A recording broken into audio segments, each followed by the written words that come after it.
Hello everyone, welcome back to channel info with nursing. तो देखिए, आज हम लोग जो है मिडवाइफरी का क्लास 11 करेंगे। क्लास 10 तक हम लोग कर चुके हैं और आगे जो है हम लोग आज क्लास 11 करेंगे। तो चलिए क्लास को कंटिन्यू करते हैं। तो देखिए, ये अगला क्वेश्चन है। अगला क्वेश्चन क्या कहता है, इससे पहले जो है जितना क्वेश्चन है हम लोग कर चुके हैं। अगला क्वेश्चन कंटिन्यू करते हैं। क्या कहता है क्वेश्चन, किडनी कौन सी बॉडी कैविटी में पाई जाती है? एब्डोमिनल की, पैल्विक की, थोरेसिक या फिर मेडियस्टेनम? तो आप लोग इसका राइट आंसर दीजिए। राइट आंसर क्या होगा? ये जो है होगा इसका right answer option number A होगा। कैसे? देखिए, यहाँ बात करते हैं किडनी का। सबसे पहले आप लोग नाम याद रखिएगा। इसको जो है हिंदी में ब्रिक भी बोलते हैं, इसको याद रखिएगा, क्योंकि कभी कभी जो है ब्रिक भी दे देता है। किडनी का ही हिंदी नाम है, तो दोनों नाम याद रखेंगे, क्योंकि एग्जाम में कभी हिंदी वाला नाम दे देता है, कभी इंग्लिश वाला। बॉडी कैविटी यहाँ पे बात कर रहा है। कैविटी मतलब होता क्या है? कैविटी मतलब होता है गुहा, यानी कि खाली जगह। खाली जगह को ही हम लोग कैविटी बोलेंगे। जैसे हमारा मुंह ही हो गया, यहाँ पे हम लोग का जो है दांत होता है, ये मुंह हो गया, और यहाँ पे हम लोग का दांत होता है, और मुंह में क्या होता है? खाली जगह होता है।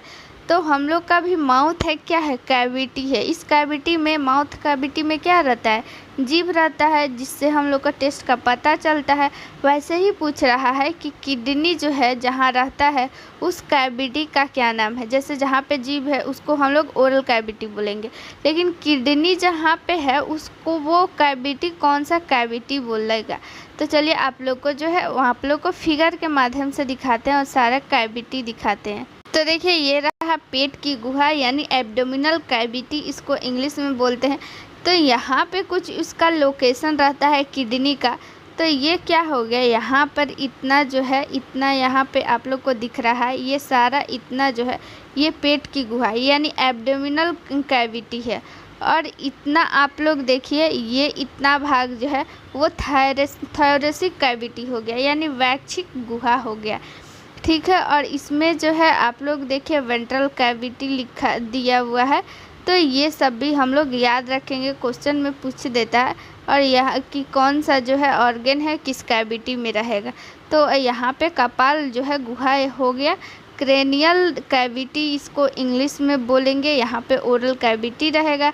तो ये चीज़ भी हम लोग ध्यान रखेंगे। अगर मान लीजिए आप लोगों से पूछ दे लीवर किस कैविटी में रहता है, तो लीवर भी एब्डोमिनल कैविटी में ही रहता है। लेकिन हम लोग का यूट्रस अगर बात करें तो यूट्रस जो है वो श्रोणि गुहा में आ जाएगा, यानी कि पैल्विक कैविटी में आ जाएगा। इस चीज़ को हम लोग याद रखेंगे। चलिए अगला क्वेश्चन देख लेते हैं। वेजाइना का वातावरण किस प्रकृति का होता है? अम्लीय की, क्षारीय की, न्यूट्रल की, अनिश्चित?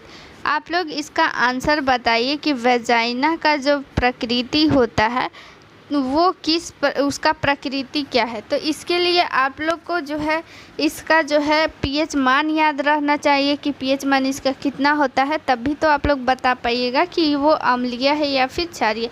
देखिए, ये तो आप लोग को दिख रहा है एक क्वेश्चन, लेकिन ये एक क्वेश्चन है नहीं, इसमें दो क्वेश्चन छिपा हुआ है। जैसे कि आप लोग को अगर पता रहेगा कि वेजाइना का पीएच मान कितना होता है तो ही ये क्वेश्चन बन सकता है। और ये भी पता होना चाहिए कि कितना से कितना के बीच में अम्लीय बोलेंगे और कितना से कितना के बीच में क्षारीय बोलेंगे, तभी ये क्वेश्चन बन पाएगा। तो देखिए, बात करते हैं वेजाइना का जो है प्रकृति क्या होता है, तो वो हो जाएगा अम्लीय, क्योंकि इसका पीएच मान कितना होता है? 3.5 से 4.5 के बीच इसका पीएच मान होता है। ये आप लोग याद रखिएगा, इसका पीएच मान 3.5 से 4.5 के बीच में आएगा। अगर जो है पीएच मान, अगर पीएच स्केल पर देखते हैं तो पीएच स्केल में जो है पीएच मान कितना तक होता है? 1 से लेकर 14 तक होता है, जिसमें यहाँ पे बीच में 7 रहता है। 7 जो है वो न्यूट्रल होता है, यानी कि वो नहीं तो अम्लीय। अगर जिसका भी पीएच मान 7 होता है तो वो तो नहीं अम्लीय कहलाता है, नहीं क्षारीय, यानी उदासीन कहलाता है। और 7 से इतना जिधर भी है वो अम्लीय कहलाएगा, और 7 से जितना अधिक रहेगा वो हो जाएगा क्षारीय। चलिए अगला क्वेश्चन देख लेते हैं। 169 नंबर क्वेश्चन क्या कहता है? चलिए 169 नंबर क्वेश्चन देखते हैं। आंतरिक श्वसन में गैस विनिमय कहा जाता है, यानी आंतरिक श्वसन में जो है वो गैस विनिमय कहाँ से कहाँ तक होता है? हृदय तथा फेफड़ों के मध्य, वातावरण तथा फेफड़ों मध्य, वाहिनी तथा ऊतकों के मध्य, उपरोक्त सभी। तो इसका राइट आंसर हो जाएगा ऑप्शन नंबर सी, वाहिनी तथा ऊतकों के मध्य जो श्वसन होता है वो आंतरिक श्वसन कहलाता है। श्वसन दो प्रकार का होता है, आंतरिक और बाह्य। तो बाह्य जो होता है वो वाहिनी और ऊतकों के मध्य होता है, आंतरिक जो है श्वसन, और बाह्य श्वसन जो है वो हो जाएगा ऑप्शन नंबर बी, वातावरण और फेफड़ों के मध्य जो होता है उसको हम लोग बोलेंगे बाह्य श्वसन। चलिए आप लोगों को फिगर के माध्यम से एक बार जो है कैसे कैसे श्वसन होता है वो सारा चीज़ जो है हम लोग डिटेल में देख लेते हैं। देखिए ये हुआ पूरा रेस्पिरेटरी सिस्टम यहाँ पे दिया हुआ है। हम लोग ऐसे समझ सकते हैं कि सबसे पहले जो है हम लोग जो है वातावरण में हवा रहता है और ये हवा जो है हमारे नाक में जाता है यानी नोज़ में जाता है। उसके बाद से ये जो होता है ये नासा कपाट में जाता है यानी नेज़ल कैविटी इसको बोलेंगे, नोजल कैविटी इंग्लिश में इसको बोलेंगे नोजल कैविटी। तो सबसे पहले जो है वो एयर कहाँ आया? नोज़ में आया, नोज़ से उसके बाद आया नेज़ल कैविटी में आया, उसके बाद से ये नोज़ल कैविटी से होते हुए ये आएगा फेरिंग्स में। फेरिंग्स के बाद ये हुआ इतना दूर ये लैरिंग्स, उसके बाद लैरिंग्स में आ जाएगा, उसके बाद से ये इतना दिख रहा है ये आप लोग को हो गया ट्रैकिया। इस ट्रैकिया से होते हुए ये जो आप लोग को जो ये ब्रांच दिख रहा है शाखा जैसे ऐसे दिख रहा है ये हो गया ब्रोंकोलस, यानी सबसे उसके बाद जो है ये ब्रोंकाई में जाएगा। उसके बाद से ब्रोंकाई में से इसके बाद से देखिए ऐसे ऐसे संरचना बना हुआ है इसमें। उसके बाद से इसमें जो है गोल गोल जो है ऐसे राउंड राउंड टाइप का एक ऐसे गुच्छा टाइप का एक संरचना आप लोग को दिख रहा होगा। ये हो गया, ये क्यों ये ब्रोंकाई हो गया। यहाँ पे ऐसे ऐसे ये जो संरचना मोटा वाला और ये इस मोटा में से जो शाखा निकला हुआ है वो हो जाएगा ब्रोंकियोलस। यहाँ पे जो ऐसे ऐसे गोल गोल टाइप का ये निकला हुआ है वो हो जाएगा ब्रोंकियोलस और ब्रोंकाई। और उसके बाद से ये जो गोल गोल वाला संरचना आप लोग को दिख रहा है यहाँ पे आप लोग गोल वाला संरचना देखिए यहाँ पे आप लोग ध्यान से देखिए गोल गोल ये हो गया एल्वियली। सबसे लास्ट में जो है वो एयर एल्वियली में ही जाता है। चलिए आप लोग को फिर से एक बार साफ से अच्छा से बता देते हैं। सबसे पहले एयर आया नोज में, उसके बाद से आ गया नोजल कैविटी में, नोजल कैविटी से आ गया फेरिंग्स में और ये आ गया लैरिंग्स में। फेरिंग्स से किस में आएगा? लैरिंग्स में। और ये इतना दूर हो गया ट्रैकिया। लैरिंग्स के बाद से किस में आएगा? ट्रैकिया में। उसके बाद से ब्रोंकोलस में आएगा, ब्रोंकाई में आएगा। उसके बाद से ब्रोंकाई में से ये हो गया ब्रोंकाई और इसमें से जो शाखा निकला हुआ है ये हो गया ब्रोंकियोलस। और ये जो ये गोल गोल संरचना दिख रहे हैं वो हो गया एल्वोली। एल्वोली में सबसे लास्ट में जो है वो एयर जाएगा। उसके बाद से इसमें जो है पूरा संरचना ये आप लोग को दिख गया। उसके बाद से ये एयर जो है वो ब्लड में मिल जाता है। उसके बाद से जो है ये सेल में, सेल के बाद ऊतक में, ऐसे जो है वो एयर पूरे ऑर्गन में फैल जाता है। तो ये चीज़ आप लोग सीक्वेंस इसका याद रखिएगा। ये सीक्वेंस भी पूछ देता है कि लैरिंग्स के बाद एयर जो है वो किस में जाएगा, तो वो जाएगा ट्रैकिया में। उसके बाद से है जो वो ब्रोंकाई में। ये आप लोग जो है चाहिएगा तो आप इसको स्क्रीनशॉट ले लीजिए, इसको जो है आसानी से सीरियल में याद करने में आसानी रहेगा। देखिए आप लोग को अगर इसका PDF चाहिए तो PDF जो है वो टेलीग्राम चैनल पे आप लोग को फ्री में मिल जाएगा। टेलीग्राम चैनल का नाम है इन्फो विद नर्सिंग, सर्च कीजिएगा, या फिर टेलीग्राम चैनल का लिंक जो है वो डिस्क्रिप्शन में है, वहाँ पे आप लोग जाकर देख सकते हैं। चलिए अगला क्वेश्चन क्या कहता है? ओवुलेशन को परिभाषित किया जाता है, यानी कि ओवुलेशन यानी कि अंडोत्सर्ग किसे बोलेंगे? ग्राफियन फॉलिकल का परिपक्वन होना, या फिर ग्राफियन फॉलिकल का स्फुटन होना, वेजाइना से रक्त बाहर आना, या फिर भ्रूण अवस्था आरंभ होगा। होना है। तो इसका राइट आंसर आप लोग बताइए, इसका राइट आंसर क्या हो जाएगा? Option number B Graafian follicle का स्फुटन होना, यानी कि उसका जो है फूटना। आप लोग जो है ऐसे सरल भाषा में आप लोग बोल सकते हैं। उसका मैच्योर होना जो है ओव्यूलेशन। अंडोत्सर्ग मतलब क्या? अंड का जो है उत्सर्ग हो गया। तो उत्सर्ग होगा तो वो जब अंड उत्सर्ग होगा, जब फैलोपियन अंडाशय से जो है वो अंड का उत्सर्ग होगा, तो वो जैसे ही उत्सर्ग होता है तो उसके बाद से है जो वो अंड जो है वो टूट जाता है, तो उसी को ओव्यूलेशन बोलेंगे, यानी कि अंडोत्सर्ग बोलते हैं। अगला क्वेश्चन देख लेते हैं। अगला क्वेश्चन क्या कहता है? अगला क्वेश्चन आप लोग को बहुत बार बता दिए हैं, इसका आंसर आप लोग कमेंट में ज़रूर दीजिएगा। 171 का क्वेश्चन, इसका जो है ऑप्शन नंबर क्या होगा? फैलोपियन ट्यूब का क्या कार्य होता है, यानी फैलोपियन ट्यूब का वर्क बताना है कि क्या होगा। हार्मोन स्रावन, गर्भस्थ शिशु हेतु मार्ग या फिर निषेचन में सहायता करता है कि शिशु विकास में सहायता करता है? इसका आप लोग जो है कमेंट में आंसर ज़रूर दीजिएगा। तो देखिए, फैलोपियन ट्यूब से जो है वो किसी भी प्रकार का हार्मोन स्रावित नहीं होता। हार्मोन स्रावित किससे होता है? वो ओवरी से होता है। और जो है गर्भस्थ शिशु हेतु मार्ग, यहाँ पे मार्ग तो ये नहीं है, लेकिन इसका ऑप्शन नंबर सी हो जाएगा, निषेचन में सहाय करना। क्योंकि जैसे ही फर्टिलाइजेशन किस में होता है? फैलोपियन ट्यूब में होता है, तो वो फर्टिलाइजेशन मतलब निषेचन। तो निषेचन कहाँ होता है? वो फैलोपियन ट्यूब में। जैसे ही निषेचन होता है, जाइगोट बन जाता है, तो 7 से 10 दिन के अंदर में जो है वो जो है यूट्रस में आ जाता है, और यूट्रस में ही शिशु का विकास होता है। इस चीज़ को भी आप लोग याद रखिएगा। चलिए अगला क्वेश्चन देख लेते हैं। क्वेश्चन नंबर जो है वो है 172। बहुत ही इम्पोर्टेंट क्वेश्चन है, इसको आप लोग याद रखिएगा। चलिए क्वेश्चन को जूम कर देते हैं ताकि आप लोग को अच्छा से दिखे। अब आप लोग जो है इसका आंसर दीजिए। जिह्वा के किस भाग पर कड़वेपन की स्वाद ग्रंथियां पाई जाती है? यानी कहने का मतलब यहाँ पे जीभ यानी टोंग, यानी कि जिह्वा यहाँ पे दिया हुआ है जीभ को। तो जीभ के किस भाग पे कड़वेपन का स्वाद जो है हम लोग को अनुभूति होता है? तो आगे की तरफ कि पीछे की तरफ, बाहरी तरफ, नीचे की तरफ? तो इसका राइट आंसर क्या हो जाएगा? पीछे की तरफ।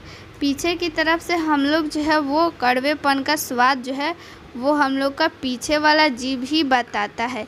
चलिए इसको फिगर के माध्यम से सारा जो है हम लोग डिटेल में जान लेते हैं कि कौन सा भाग कौन से स्वाद का अनुभूति कराता है। चलिए ये देखिए आप लोग, यहाँ पे आप लोग इतना देखिए, ये जो है आप लोग को क्या अनुभूति कराता है? ये अग्र जीभ है। अग्र जो जिह्वा होता है वो स्वीट का पता लगाता है, और ये इसको बोलते हैं, एक यहाँ पे हो जाता है और एक यहाँ पे हो जाता है। ये बीच वाला जो जीभ होता है, हिस्सा होता है, वो किसी भी चीज़ का स्वाद जो है वो नहीं बताता है। सिर्फ़ और सिर्फ जो है ये आगे वाला बताता है, और पीछे वाला और इधर साइड वाला आप लोग को ऐसे ऐसे आप लोग को दिख जाएगा। तो यही बताता है आप लोग को स्वाद।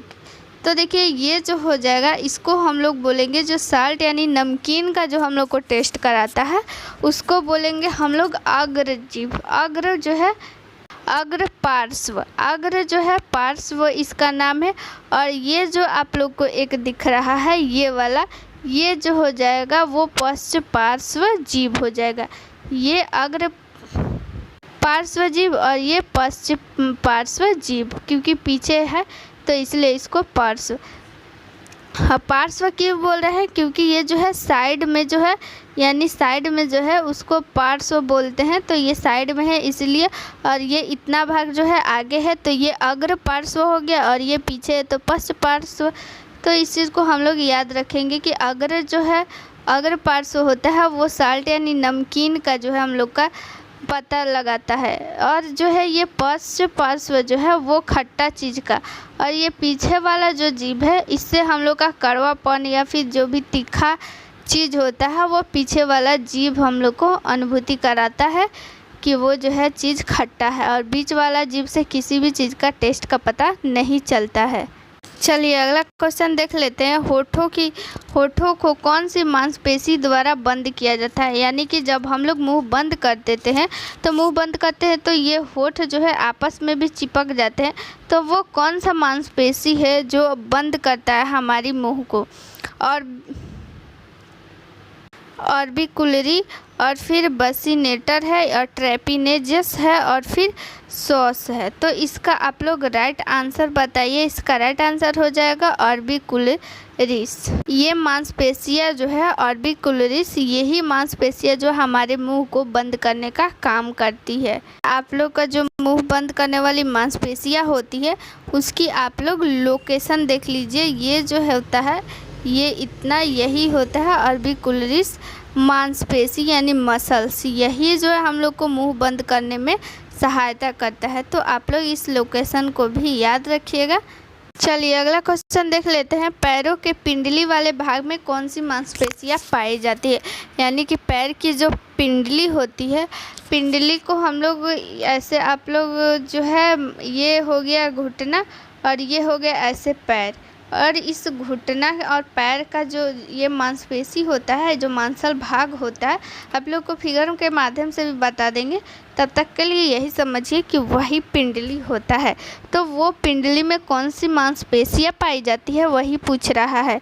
इसका ऑप्शन नंबर फर्स्ट है क्वाड्रिसेप्स, बाइसेप्स की सोलस की इनमें से सभी। तो इसका राइट आंसर आप लोग बताइए। इसका राइट आंसर क्या हो जाएगा? ऑप्शन नंबर सी, सोलस जो मांसपेशियाँ होता है वही पैरों के पिंडली में पाया जाता है।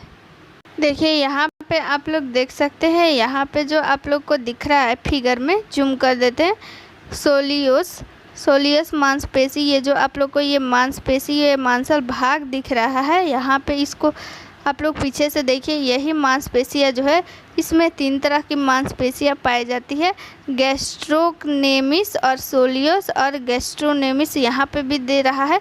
और ये जो आगे वाला भाग है, ये वाला आगे वाला जो पैर की पिंडली है उसमें सोलियस, और पीछे वाले भाग में जो मांसपेशियाँ होती है उसे गैस्ट्रोनेमिस बोलेंगे। इस चीज़ को आप लोग याद रखिएगा। तो चलिए अगला क्वेश्चन देख लेते हैं। निम्न में से कौन सी मांसपेशियाँ है जो एब्डोमेन की है? यानी कि पेट की मांसपेशियाँ जो है वो कौन सी है?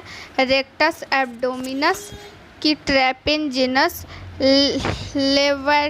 लेवेनोट्री की, पाउसिस। इसका राइट आंसर आप लोग दीजिए कि इसका राइट आंसर क्या हो जाएगा। देखिए एब्डोमेन है बोल रहा है, इसके नाम में ही छिपा हुआ है एब्डोमिनस।